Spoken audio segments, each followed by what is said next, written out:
Pritzker signed a really massive new transit bill into law this morning. It's designed to modernize public transit, not just here in Chicago, but across the state. But what's in the bill and how will it affect not only public transit commuters, but drivers and the rest of us? Charlie Wojciechowski's here with more specifics. Charlie? Well, Marion, what this bill really does is better organize public transit and its resources so that separate agencies can work better together in the future. It creates the Northern Illinois Transit Authority, and what that does, it replaces the RTA, and it will now oversee the CTA, Metra, and PACE all together here.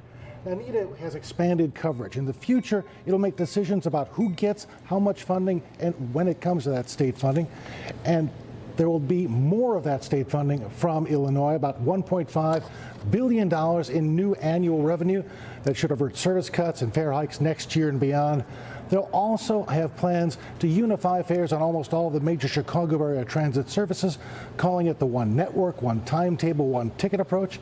They're also looking at a one app approach to make it easier to use this whole unified system.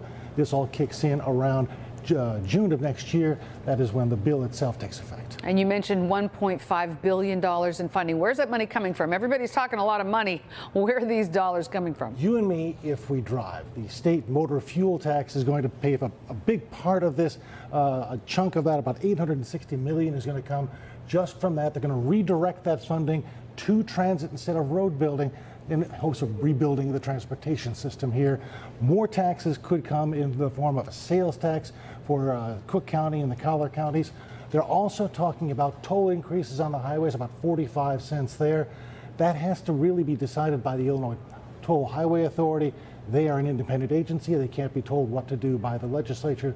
So when it comes down to that toll increase, it's not set in stone yet. We might expect one later on. Okay. Now, we also know there's always an issue, especially we've heard of some recent really terrible incidents on the CTA. What about rider safety? Rider safety is part of this package, and what they're doing is taking a look at all of these agencies, especially their safety plans, kind of just like the Federal Transportation Administration did. They're going to ask everyone to improve their safety plan, and then they're going to create this ambassador program. These are staffers who will be unarmed. They're going to go on the trains, go on the buses, and they're going to help people with kind of the social problems. The people who are sleeping on the trains, get them connected to the help they need. They think that could address a lot of the safety problems on the CTA and the other transit agencies. Nothing else, some extra eyes. Exactly, and extra people just to help out. People will see them and they won't be as afraid as they would if they were alone on that train. That makes sense. All right. Thank you, Charlie. Of course. Appreciate the updates.